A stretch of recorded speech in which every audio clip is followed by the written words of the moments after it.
निर्मला देव्यै नमो नमः। ॐ त्वमेव साक्षात् श्रीकल्की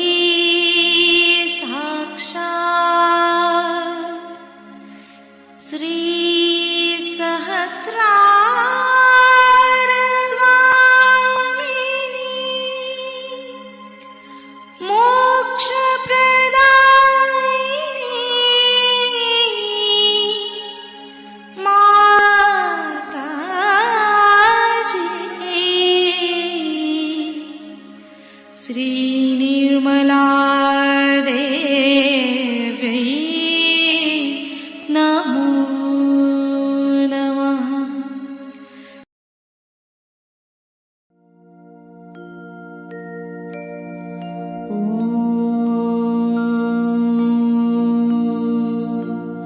तमेव साक्षात् श्रीगणेश साक्षात् श्री आदिशक्ति माताजी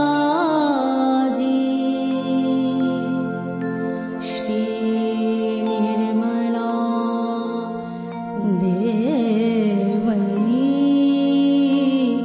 नमो नमः।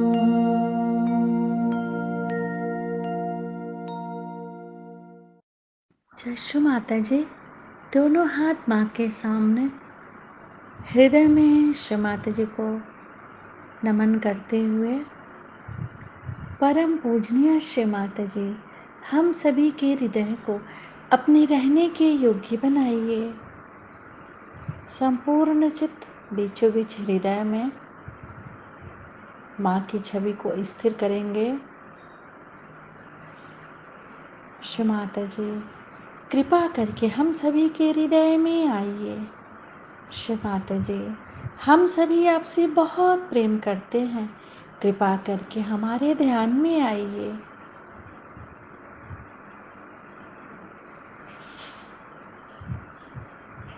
श्री माता जी, हम सबको क्षमा कर दीजिए, हम सभी अज्ञानी हैं।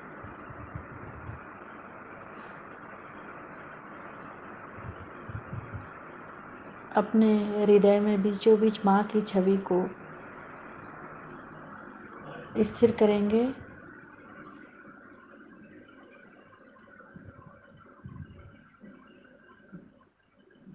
धीरे धीरे अपने संपूर्ण चित्त को दोनों हाथों पे, एक एक अंगुलियों पे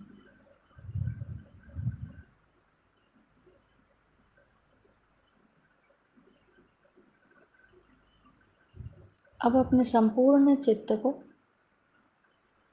पूरे भवसागर पे चित्त को क्लॉकवाइज 7 टाइम्स घुमाएंगे।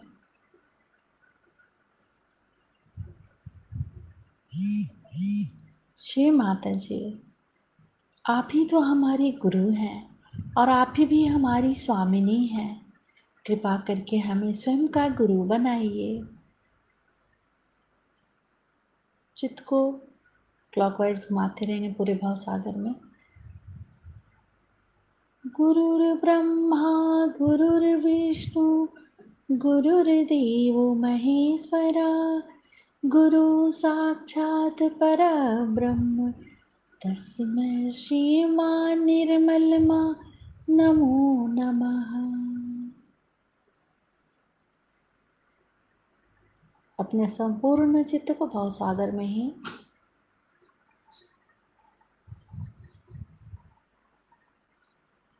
श्री माता जी,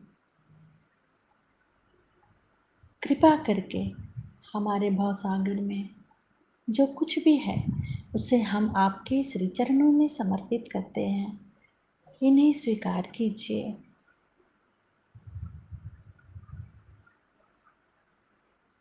दोनों हथेली के भाव सागर पे चित रखेंगे। पहले बाएं हथेली के भाव सागर को चित्त द्वारा देखेंगे, फिर दाएं हथेली के भाव सागर को चित्त द्वारा देखेंगे। दोनों हथेली के भाव सागर को एक साथ देखेंगे।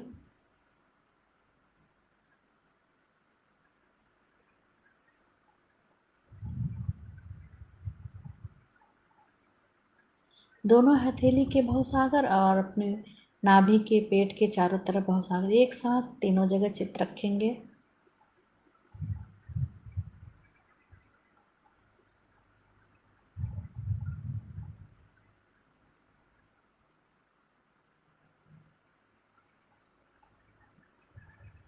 अब धीरे धीरे अपने संपूर्ण चित्त को सेंटर हार्ट, सेंटर विशुद्धि, फ्रंट आज्ञा पर राइट हैंड रख के श्री निर्विचारिता मंत्र ओम त्वमेव साक्षात् श्री निर्विचारिता साक्षात् श्री आदि शक्ति माताजी श्री निर्मला देव्यै नमो नमः। दोनों हाथ माँ के सामने चित्त को शास्त्रार पे रख के अमृत वाणी सुनेंगे।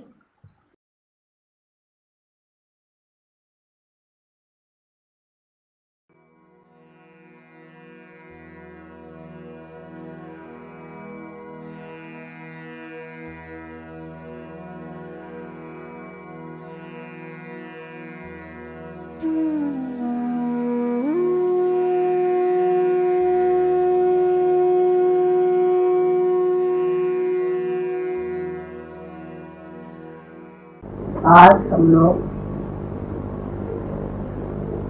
शिव की पूजा करने के लिए एकत्रित हुए। शिव जी के लिए कहा जाता है कि वो बहुत सरल है और एकदम भोले हैं, इसीलिए उनको जानना बहुत कठिन है।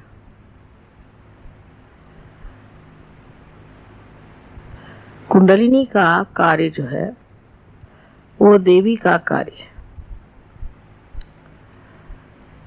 देवी ही इस चराचर सृष्टि को बनाती है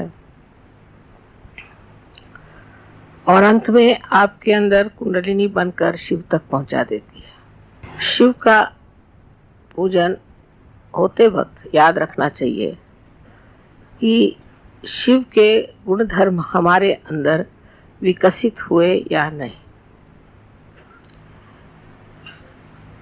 इसलिए सबसे पहले कुंडलिनी के ही गति को समझ लेना चाहिए। जब कुंडलिनी का जागरण होता है तो सर्वप्रथम वो आपके शरीर को स्वस्थ करती है, क्योंकि शरीर का भी स्वस्थ होना जरूरी है और इसलिए आपका चित्त पहले अपने शरीर पे जाता है। शुरुआत में सब यही बताते हैं कि मुझे ये तकलीफ, मेरी ये शारीरिक तकलीफ है, मुझे यहाँ दुखता है, मुझे ये बीमारी है। या कुछ लोग शरीर से हृष्ट पुष्ट होते हैं तो वो बताते हैं कि मुझे सांसारिक क्या तकलीफ है। क्योंकि जब हम लोग जागृत अवस्था में होते हैं तो हमारा चित्त इन सब चीजों की तरफ आकर्षित रहता है और इससे हम लोग काफी तकलीफ में रहते हैं। जैसे जैसे आप सहयोग में आएंगे आप यही पाएंगे कि लोग पहले अपने शरीर की या अपने सांसारिक चीजों की या मानसिक स्थिति की ही चर्चा करते हैं। इसलिए पहले ये व्यवस्था की गई थी कि शरीर को पूरी तरह से त्याग दिया जाए, यानी उसके तरफ ध्यान न देना चाहिए और उसको कष्ट देना चाहिए। अगर आप पलंग पे सोते हैं तो आप नीचे उतर के फिर तख्त पे सोइए, फिर तख्त से आप फिर चटाई पे सोइए, फिर आप जमीन पे सोइए, फिर आप पत्थर पे सोइए, फिर आप दलदल में सोइए। ऐसे अनेक तरह से शरीर को पक्का बनाया जाता था, जिससे शरीर बाद में कोई तकलीफ न दे। शरीर का आराम किसी भी तरह से मान्य नहीं किया जाता था। जैसे अगर एक रात जागरण हो गया तो तकलीफ हुई तो फिर 7 रात जागरण करो, फिर तकलीफ हुई तो 24 रात जागरण करो। उसी प्रकार खाने पीने का अगर मनुष्य को खाने की बहुत लालसा है तो आप 1 दिन उपवास करो, फिर आप 7 दिन उपवास करो, फिर आप 40 दिन उपवास करो। जो आपको चीज पसंद नहीं हो ऐसी चीज आप खाओ और बाकी सब चीज आप छोड़ दो। यहां तक कि आप अन्न मत खाओ, सिर्फ फल मूल खाओ। फिर अगर आपको कपड़ों का बहुत शौक है तो आप सादे कपड़े पहनो, फिर आप हल्के कपड़े पहनो, फिर आप हिमालय पे जाओ और वहां पूरे कपड़े उतार के ठंड में आप ठिठराओ। इसी प्रकार किसी को नखरा हो कि मुझे अच्छा घर चाहिए, मैं अच्छे घर के बगैर नहीं रह सकता, मेरे जैसे आजकल लोगों को बाथरूम अच्छा चाहिए, कपड़े, आजकल तो सब चीजें बहुत ज्यादा आ गई हैं, तो उतनी हम लोगों की इच्छाएं और प्रवृत्तियां बढ़ गई, उधर हमारा चित्त ज्यादा जाता। तो कहा जाता था कि अच्छा ठीक है, आप बड़े महल में रहते हैं तो अब आप आकर के पहले झोपड़ी में रहो। फिर झोपड़ी में भी बाड़ा लगाते थे, उसमें भी वो अपने को असुरक्षित समझते थे। तो कहा जाता था अच्छा अगर इसमें आप अपने को असुरक्षित समझते हैं तो ठीक है, आप जंगल में आके रहो या आप किसी तीर्थ स्थान में जाओ। जैसे कि कोई निकला तो कांची का आदमी तीर्थ स्थान में जाएगा तो काशी जाएगा, और काशी का जाएगा तीर्थ स्थान में तो कांची जाएगा।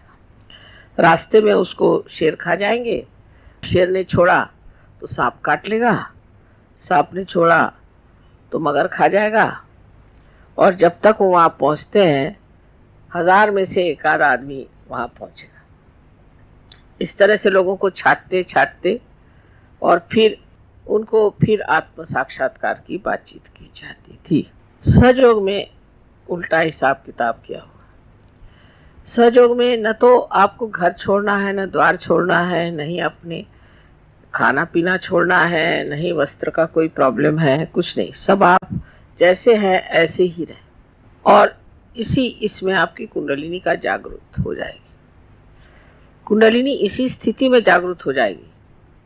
पहले तो एक हिरण का चर्म बिछा के उस पे बैठ के साधना करके फिर आपकी तपश्चर्या होगी। उसके बाद आप बहुत दिन तक भूखे मरिएगा, एकदम आपकी हड्डियां निकल आएंगी।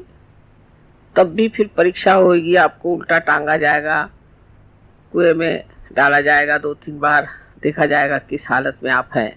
उसके बाद अगर आप जिंदा रह गए तब फिर कहीं जाकर के चर्चा होगी। अब सहयोग में उल्टा कारभार।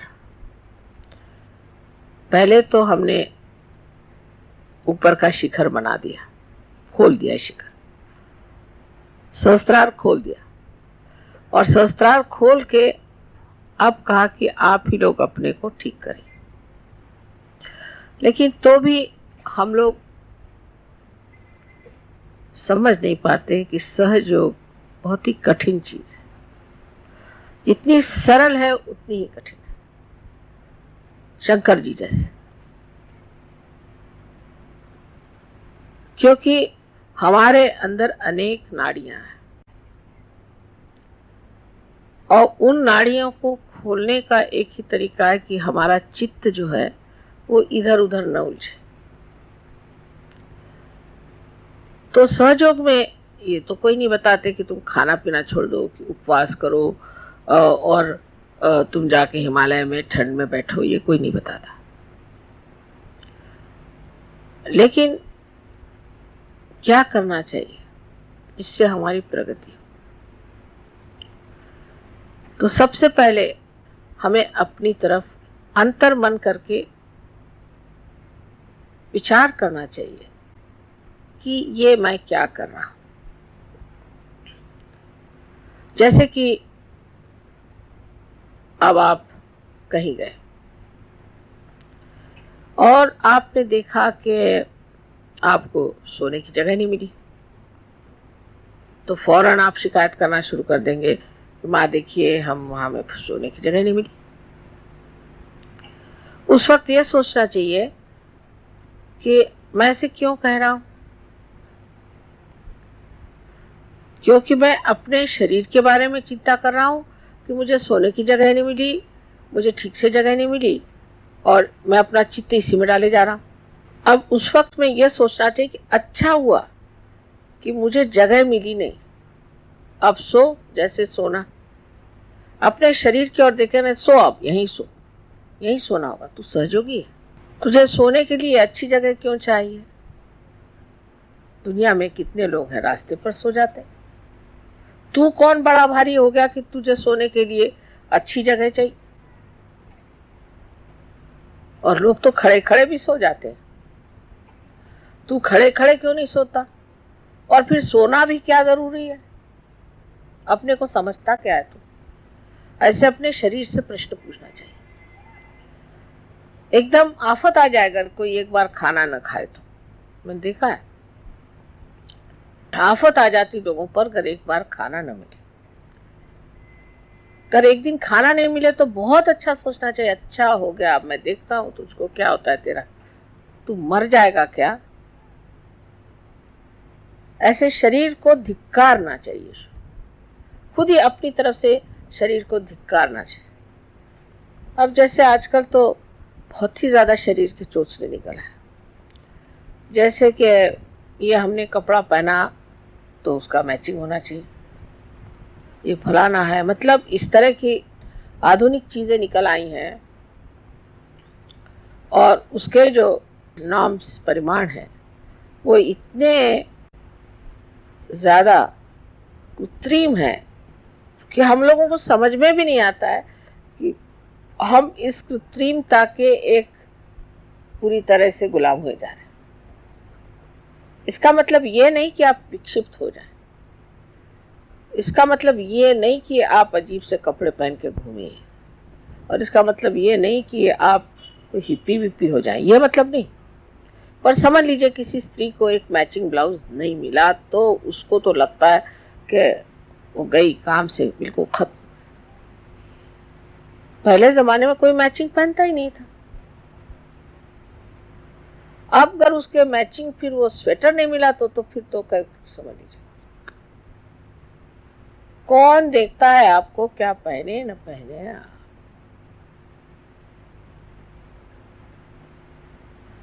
और ऐसे कौन आप देखने से कौन आप कोई ऐसी विभूति है कि आपको देखने से किसी का आज्ञा चक्र खुल जाएगा, कि किसी का कोई यंत्र खुल जाएगा, कि कोई ऐसी बात हो जाएगी, कुछ भी नहीं। उल्टे आपको देखने से तो कोई पकड़ जाएगा आदमी। कभी कभी तो मैं आंख झुका के चलती हूँ, लोग कहते हैं कि माँ तुम आंख क्यों झुकाती हो, मैं कहा भैया ठीक है चल ले, लेकिन हिम्मत भी करनी पड़ती कि भाई ये आंख है, इसको तो काम करना ही है, और इसके काम बहुत है। लेकिन कलयुग में जितना आघात का तो कहीं नहीं हुआ। इसी प्रकार कोई एक भी चीज शुरू हो जाए, अब जैसे विलायत में है कि आपके बाल बिल्कुल उलझे होने चाहिए, तो अब सब ऐसे बाल उलझे घूम रहे। अब भाई तुम सहयोगी हो, तुम विशेष लोग हो, तुम ऐसे क्यों कर रहे हो। अपने को पूछना चाहिए कि मैं ऐसे क्यों करता हूँ, मैं अपने शरीर का इतना आराम क्यों देखता हूँ, मैं दुनिया के लोगों के साथ अपने को क्यों वैसी बनाना चाहता हूँ, उसी तरह से मैं क्यों रहना चाहता हूँ। मैं तो एक विशेष हूँ, पर विशेष कैसे होंगे कि अगर आप कहीं गए तो कमरे में सारे इधर पानी फेंक दिया, हम विशेष हैं। या कहीं भी बैठ के खाना खा लिया, हाथ नहीं धोए, हम विशेष हैं। विशेष का मतलब ये कि आप में जो ये चित्त की चल विचल है उसे रोकना है। चित्त को लीन करना है चैतन्य में। फिर से सुनिए, चित्त को चैतन्य में लीन करना है। पर चित्त अगर इधर उधर उलझा रहे तो वो चैतन्य में कैसे लीन होगा? तो पहले तो इस शरीर को, इस मन की इच्छा, मन की भी 50 इच्छा थी। आपके हृदय में जहाँ शिव जी का वास है वहाँ 4 नाड़ियां हैं। उसमें से एक नाड़ी मूलाधार तक जाती और उससे आगे नर। सो लोग यही कहते हैं इसमें क्या खराबी।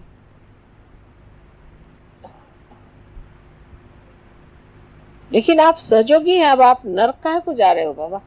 आपका रास्ता बन गया, आप नरक की ओर क्यों जा रहे हैं? तो अपने और चित्त में जान देना चाहिए कि मुझे ये वासना क्यों है मेरे अंदर, क्यों, किसलिए जो मुझे नरक की ओर ले जा रहे। मैं तो एक कदम ऊपर रखे हुए हूं और एक कदम कब्र में रखा हूं।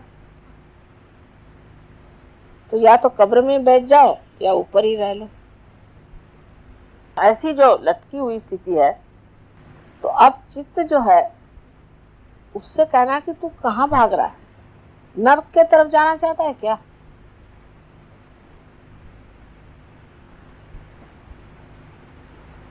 उसकी दूसरी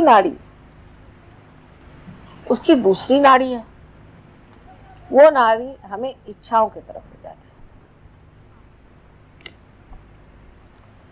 इसीलिए बुद्ध ने साफ साफ कहा था कि कोई सी भी इच्छा करना यही हमारे मृत्यु का कारण है। इसीलिए हम बुढ़े भी हो जाते हैं और इसीलिए हम बीमार करते हैं, क्योंकि हमें इच्छा होती है। इसलिए डिजायरलेसनेस होनी चाहिए, इच्छा हमारी बिल्कुल खत्म हो जाए। लेकिन वो खत्म नहीं होती।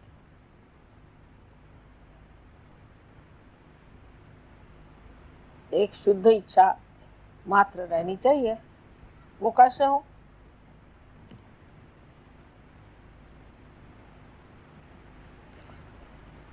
शुद्ध इच्छा इस तरह से हो सकती है कि आप सोचे मुझे इसकी इच्छा क्यों हो रही,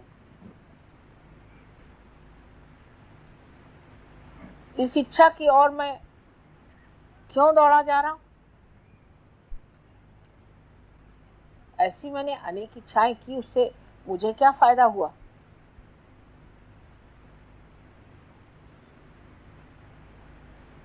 तो जो कुछ भी मिला है उसी में आनंद मान लेना ही एक सहयोगी का कर्तव्य।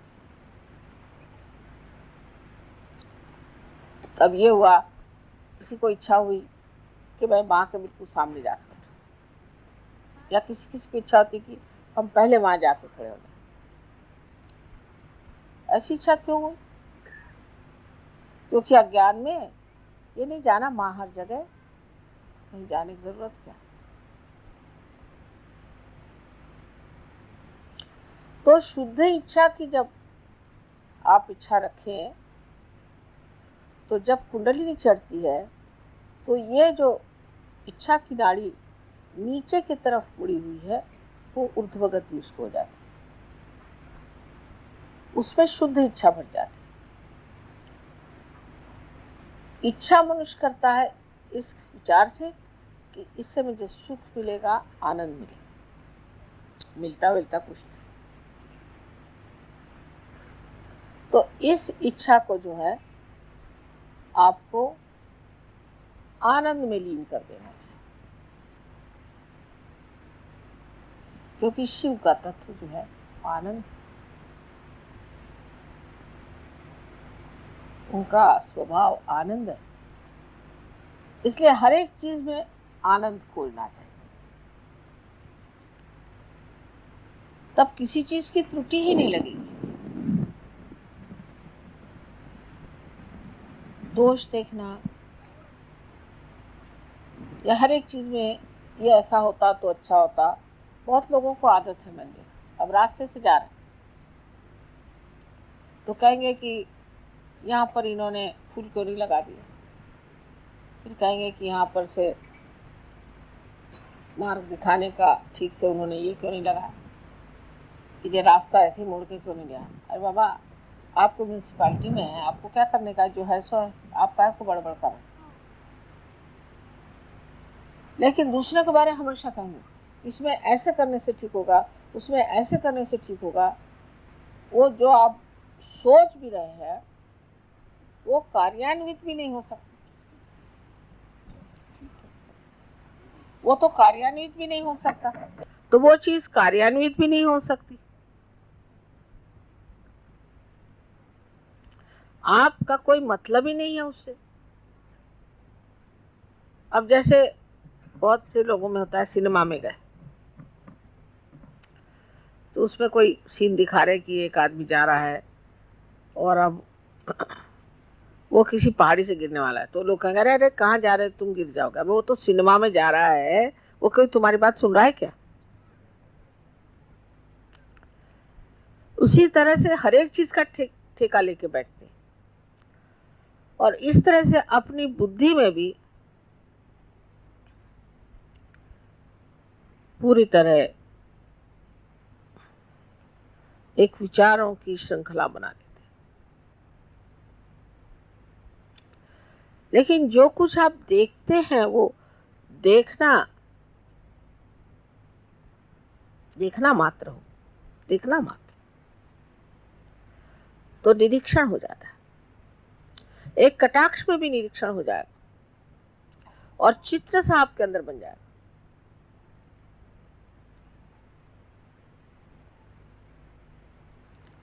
लेकिन वो देखना नहीं होता, उसे निरंजन देखना कहते हैं। उसमें कोई रंजना नहीं होनी चाहिए, ना उसके प्रति कोई रिएक्शन ही नहीं होना चाहिए, बस देखो।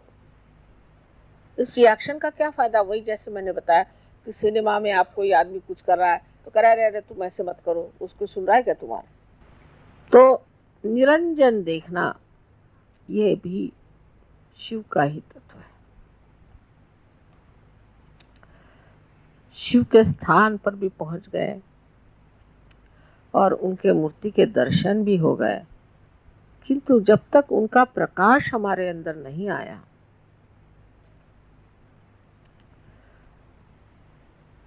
तो सब व्यर्थ ही है। अब तीसरी नाड़ी है, उसमें प्रेम उभरता है। प्रेम मारे मेरा बेटा, मेरी बहन, मेरा भाई, मेरा बाप, मेरा पति, ये सब दुनिया भर की रिश्तेदारी, इसमें भी बहुत लोग उलझे रहते हैं। सहयोग में आने के बाद भी मैं सालों तक देखती हूँ कि वो छूटता ही नहीं उनका, वही बातें। जब देखो तो मैं तो भागती हूँ, अरे बाप रे आए फिर से। मेरे भाई का ऐसा हुआ तो मेरे बहन का ऐसा हुआ, तो मेरा फलाना ऐसा तो ठिकाना ऐसा,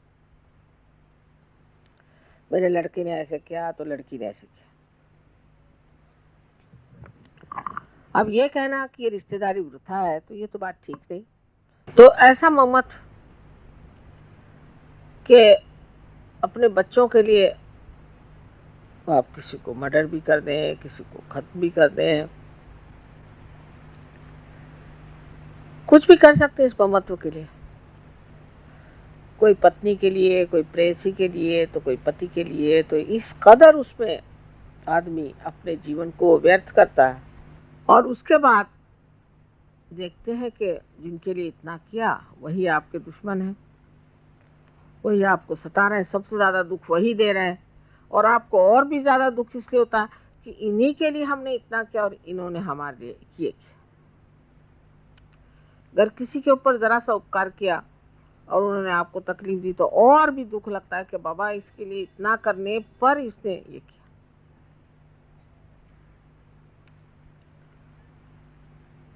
तो पहले जमाने में तो कहते थे कि सबको त्याग दो, घर त्यागो, बच्चों को त्यागो, बीवी को त्यागो, सब छोड़ छाड़ करके जंगल में जाके एकांतवास करो। सहयोग में ऐसा नहीं। सहयोग में यह है किसी को नहीं त्यागना है, सबको अपनाना है। क्योंकि सहयोग एक व्यक्तिगत कार्य नहीं कि आप जाके एकांत में बैठ गए और तपस्या की और बड़े ऊंचे हो गए तो क्या फायदा हुआ, आप अवधूत बन गए तो क्या फायदा हुआ। हाँ ठीक है, एक ऐसा आदमी हो तो अच्छे भाषण दे सकता है, हो सकता है कि थोड़ी बहुत चैतन्य की भी वर्षा कर सकता है, पर उसे सारा संसार तो ठीक नहीं हो सकता। हमें तो सारे संसार को ठीक करना है। तब ये सोचना कि मैं क्यों अपनापन सिर्फ थोड़े ही सीमित लोगों में रहता हूं। और उसके भी वजह, एक साहब थे, वो कहने वो मुझे बहुत अच्छे लगते। मैंने कहा क्यों? कहने उनके बाल बहुत अच्छे। तो मैंने कहा कि आपको बाल अच्छे लगते कि वो अच्छे लगते? फिर कोई कहेंगे कि साहब वो उनका हमारे साथ बर्ताव बहुत अच्छा है। कोई अगर मीठी मीठी बातें करते तो वो अच्छे लगते हैं, कोई अगर ऐसे कपड़े पहनते तो वो अच्छे लगते हैं। फिर ये हमारे दिल्ली के रहने वाले हैं, फिर दिल्ली के बाद होगा कि नहीं भाई दिल्ली में तो रहते हैं पर ये पुरानी दिल्ली वाले हैं तो और भी नजदीक। फिर ये सब्जी मंडी के, फिर सब्जी मंडी में जो हमारा बैल हमने जिससे खरीदा था उससे इन्होंने बैल खरीदा तो और भी नजदीक होगा। और पता नहीं और कहाँ तक चलता है कि इनका नाई और हमारा नाई एक।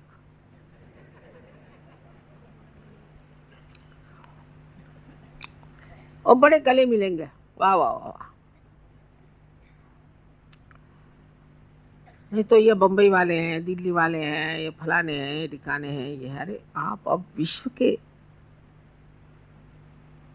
नागरिक हो गए, अब कहाँ बम्बई और कहाँ दिल्ली और कहाँ मद्रास, ये अगर आपके दिमाग में अभी भी बैठा हुआ है तो अभी आप सहयोग को समझे नहीं। तो फिर बराबर समझ में आएगा कि किसे क्या समझना चाहिए, किसके साथ क्या करना चाहिए और अछूता कैसे रहना चाहिए। मैंने बहुत बार उदाहरण दिया है आपको कि एक पेड़ में आप पानी छोड़िए तो उसका जो सत्व उठता है वो पेड़ के हर शाखा में, हर पत्ते में, हर फूल में, फल में जाता है और लौट आता है। और नहीं लौटे तो वो उड़ जाता है। लेकिन अगर वो एक फूल ही में फंस जाए तो वो पेड़ भी मर जाएगा और फूल भी मर जाएगा। तो जिसे निर्वाज्य प्रेम कहते हैं, जो देवी का एक वर्णन में कहा जाता है कि उनका प्रेम निर्वाज्य होता है, कि वो किसी के लिए कुछ करती हैं तो फिर उन्हें ये नहीं ख्याल रहता कि ये कुछ किया गया या हुआ और इसने ऐसे क्यों किया और ऐसे नहीं करना चाहिए था या कुछ भी नहीं, हो गया गया खत्म, खत्म करो छोड़ो। वो चिपकता नहीं दिमाग में, रात दिन वही गुनगुन लगी नहीं रहती। कोई भी चीज में उलझता नहीं मन, क्योंकि वो करुणा में, करुणा के सागर में लीन हो गया। और करुणा के सागर में जो लीन हो जाता है वो बस, अब कोई आ गया उसको कोई तकलीफ लगता, बाबा इसकी तकलीफ ठीक कर दो। अब वो जाकर के बाद में छुरा लेके भी आए चाहे कुछ करे, ये विचार नहीं आता। तकलीफ है ना, अब ठीक कर दीजिए, इनको ये परेशानी ठीक कर दीजिए। हालांकि मैं जानती हूँ कि कोई कोई परेशानियों में कोई अर्थ नहीं है, लेकिन तो भी बहुत गंभीरता से उसको सुनती हूँ कि भाई क्या परेशानी बताओ, हाँ फिर ऐसा है तो फलाना है। छोटी छोटी चीजें भी कोई बताए। अपने अपने दायरे से लोग मिलते हैं, उनके दायरे में मैं नहीं उतर पाती अगर वो मेरे दायरे में नहीं उतर पा रहे हैं तो ये उनका दोष नहीं, उनको उतरना चाहिए। उनको इसी दायरे में उतरना चाहिए जिसे करुणा कहते हैं। करुणा करुणा के लिए होती है, किसी काम से, किसी वजह से, किसी मतलब से, किसी रिश्ते से नहीं होती।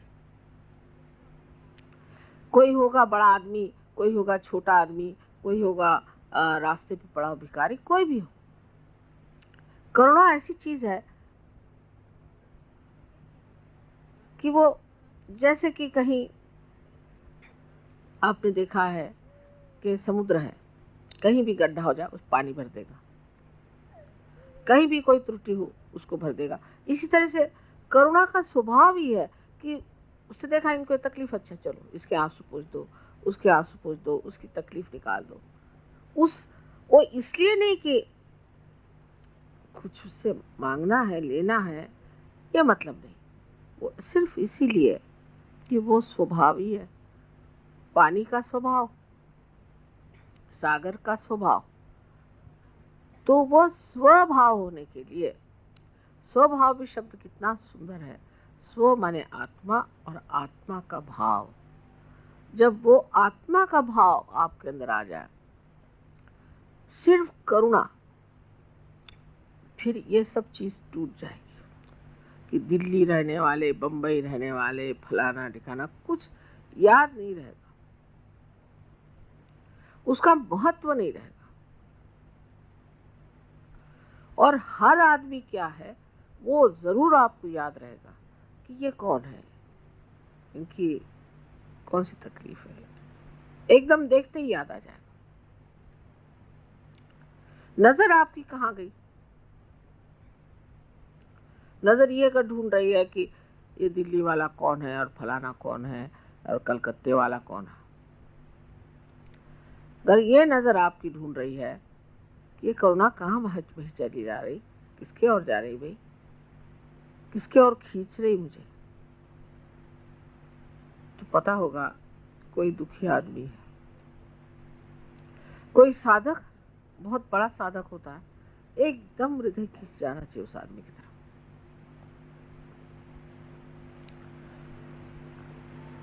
और ये करुणा ही सब आपको सुमति भी देती है और स्मृति भी देती है, मेमोरी देती है। क्योंकि जितनी निकटता करुणा से आती है उतनी किसी भी रिश्ते से नहीं आती। ऐसी विशेष चीज है करुणा। और इस करुणा में अपने को लीन कर लेना, इस ममत्व को लीन कर लेना ही सहयोग में उन्नति का मार्ग है। क्योंकि मैंने कभी नहीं कहा कि आप अपने बाल बच्चे छोड़ दो, घर छोड़ दो और घर से निकल के अपना जितना पैसा कौड़ी मुझे ला के दे दो, घर बेच दो, बीवी को भी बेच दो, बच्चों को बेच दो, सब पैसा मुझे दे दो। ऐसा ही कहते हैं ना साधु संत जो आजकल निकले, लेकिन इनके उल्टे सहयोग है। आप जैसे भी हो, जहां भी हो, अंदर ही अंदर बढ़ते जाओ। वो अंदर देखे बगैर तो नहीं होगा। फिर ये सोचना है कि क्या मैं करुणामय हूं? किसी को अगर कुछ है, अब उससे कहा कि नहीं भाई इस बार नहीं हो सकता, बहुत बुरा मान जाते। माने सारा ममत्व अपने ही बारे में, मुझे क्या मिलना है, मैं क्या पाऊंगा, मुझे क्या लाभ होगा। लेकिन ममत्व बाहर नहीं। कौन किस दशा में कैसा भी हो, करुणा अपना रास्ता खुद ही ढूंढ लेती बड़ी सुंदरता से। वो बड़ा आनंददायी है। करुणा का पाना, उसमें बहना और करुणा में अनेक तरह के कार्य होना आनंददायी तो है, लेकिन उस आनंद में लोभ नहीं होता कि ये आनंद मैं बार बार पाऊं। उसकी प्रचिति नहीं, कॉन्शियसनेस नहीं होती।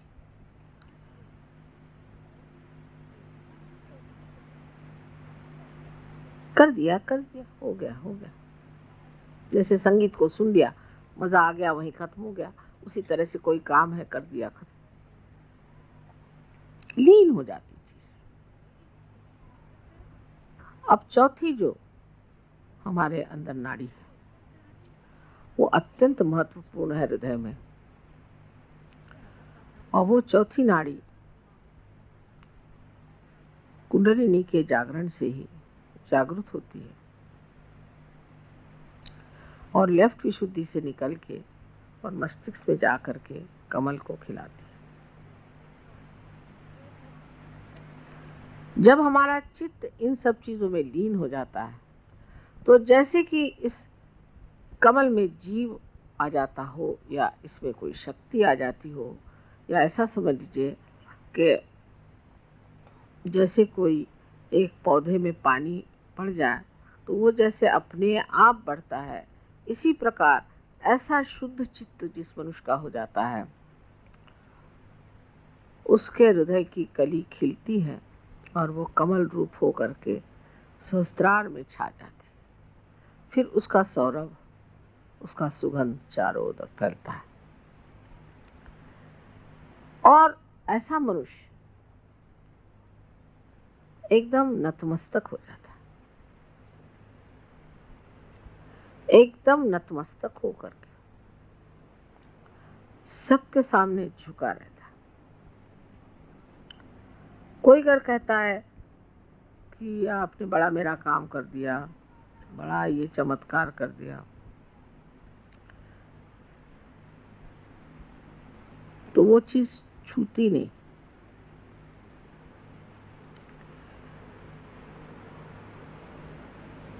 जैसे कि आनंद की लहरें बाहर की ओर तट पे जाकर के नाद करती हैं, किंतु वापस नहीं लौटती, उसी प्रकार जिस मनुष्य की ये स्थिति हो जाती है, उसका सारा कार्य बाहर निनाद करता है, आवाज करता है, उसका असर बाहर दिखाई देता है तट पर, उसके अंदर इसका कोई भी परिणाम नहीं आता, ख्याल भी नहीं आता, विचार भी नहीं आता। अब आप लोग कभी कभी, अभी आपने आगत स्वागत गाना शुरू किया तो मैंने सोचा किसी और का कर रहे क्या, मैं इधर उधर देख रही थी किसके लिए गा रहे हैं, किसका स्वागत कर रहे हैं। मुझे डर लगता है कभी मैं भी आपके साथ न गाने लग जाऊं। कभी आप लोग मेरा जय जयकार करते हैं तब तो मुझे बहुत ज्यादा डर लगता है कि मैं भी नहीं कहीं जय माता जी शुरू कर दूं। वाकई ऐसे छूता नहीं। जो भी आप कहते हैं, जो भी आपके निनाद हैं, वो और दूसरे तट पे जाकर छू जाएंगे, मेरे तक छूते ही नहीं, मुझे आते ही नहीं। हाँ, उससे हो सकता है कि अंदर बैठे हुए देवी देवताएं खुश हो जाएं और वो चैतन्य को बहाए या कुछ करे, उस तट पर पहुंच सकता है। पर जहां तक मेरा सवाल है, मुझे कुछ उसका आभास भी कभी नहीं होता कि आप मेरे जय जयकार गा रहे हैं। मैं शायद वहां हूं ही नहीं। यह दशा शायद अभी इतनी पोषक ना हो आप लोगों के लिए,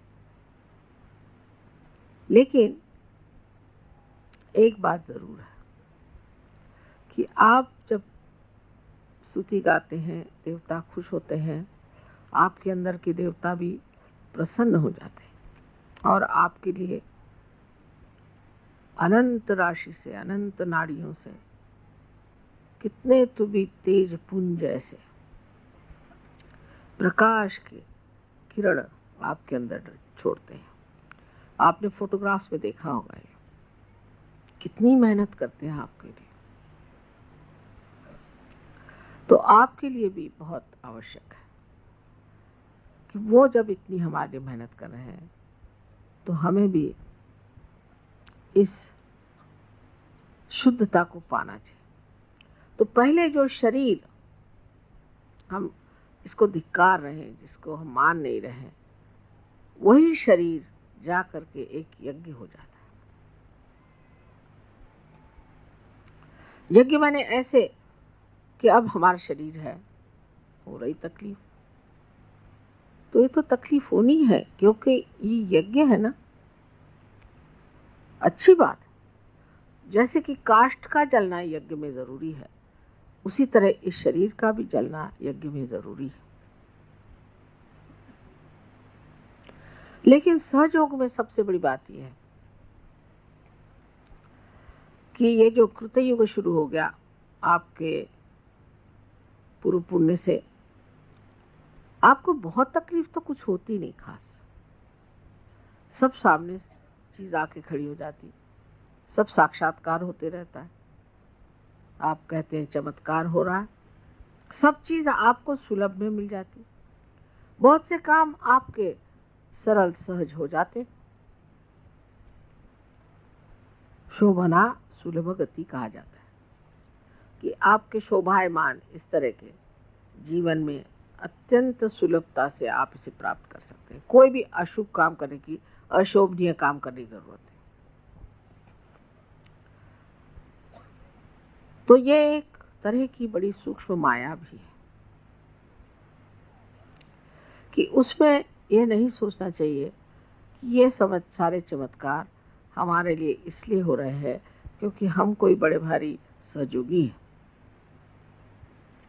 लेकिन ये सोचना चाहिए कि ये चमत्कार इसलिए हो रहे हैं कि हमारे अंदर विश्वास परमात्मा के प्रति, शिव के प्रति और कुंडलिनी के प्रति दृढ़ हो जाए, इसलिए चमत्कार हो रहा है। और इसको दृढ़ता करने का कार्य यही है कि हम अपने चित्त को शुद्ध करें, क्योंकि शिव चित्त स्वरूप है। उनके चित्त की शक्ति को चित्ती कहते हैं। वो चित्त है। चित्त है माने कि जो चैतन्य चारों तरफ आप जानते हैं, उस चैतन्य का जो चित्त है वो शिव का प्रसाद है, वो शिव का तत्व है। माने सारे संसार में उनका चित्त फैला हुआ है। और जब आप कहते हैं कि चमत्कार हो गया, ये चीज घटित हो गई, तब ये जान लेना चाहिए कि ये जो चित्त है, जिसे हम चित्ती कहते हैं, उसने ये कार्य किया। अणु रेणु हर चीज में उनका चित्त है। लेकिन चित्त का मतलब ये होता है कि वो साक्षी है, देख रहे हैं। चित्त का मतलब होता है वो साक्षी है, देख रहे हैं। और कार्यान्वित जो है वो ब्रह्म चैतन्य। लेकिन जैसे कि संगीतकार, जब आपने कल देखा या जब देखते हैं, वो सामने को देख करके बजाता है।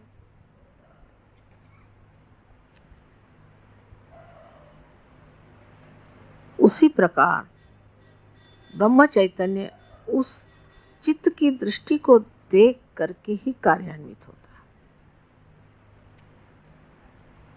उस दृष्टि को, उस चित्ती को ब्रह्म चैतन्य जानता है और वो इस कार्य को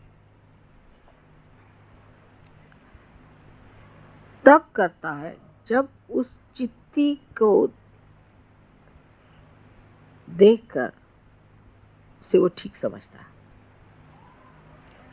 जैसे अभी हम आते साथ एक साहब आए थे, एकदम से उन्होंने पानी माता जा रहे, मुझे देखते साथ एकदम हक पका गए। मुझे देखा, मैंने कुछ कहा नहीं, कुछ नहीं, सिर्फ मुझे देख करके एकदम सक पका गया। उसी प्रकार वो कुछ कहे या न कहे, क्योंकि ब्रह्म चैतन्य ये देवी की शक्ति है और वो कार्यान्वित है, और वो उस देखने वाले को जानती है, और उस शक्ति की पूरी समय यही लीला है कि उस एक देखने वाले को खुश रखना है।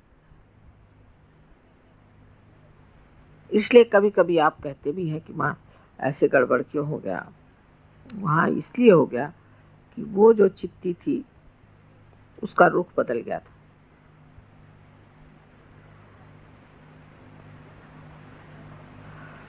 अगर आप आज शिव की पूजा कर रहे हैं तो ये मैंने जो 4 नाड़ियां बताई हैं उसकी ओर नजर करें, और जिस तरह से मैंने आपसे बताया है कि अपने को किस तरह से इन 4 चीजों में लीन कर लेना चाहिए चित्त को, ये कोई बड़ी गहन बात नहीं है, लेकिन सूक्ष्म है। और फिर आप मुझे बताइएगा कि इस तरह से अंतर्मन करके जो आपने अपने साथ विचारणा की कही है, या तपस्या की है, या जो वार्तालाप किया है, और जो अपने चित्त को शुद्ध किया है, उससे आप एकदम पाइएगा कि आप शिव के सागर में पूरी तरह से डूब गए।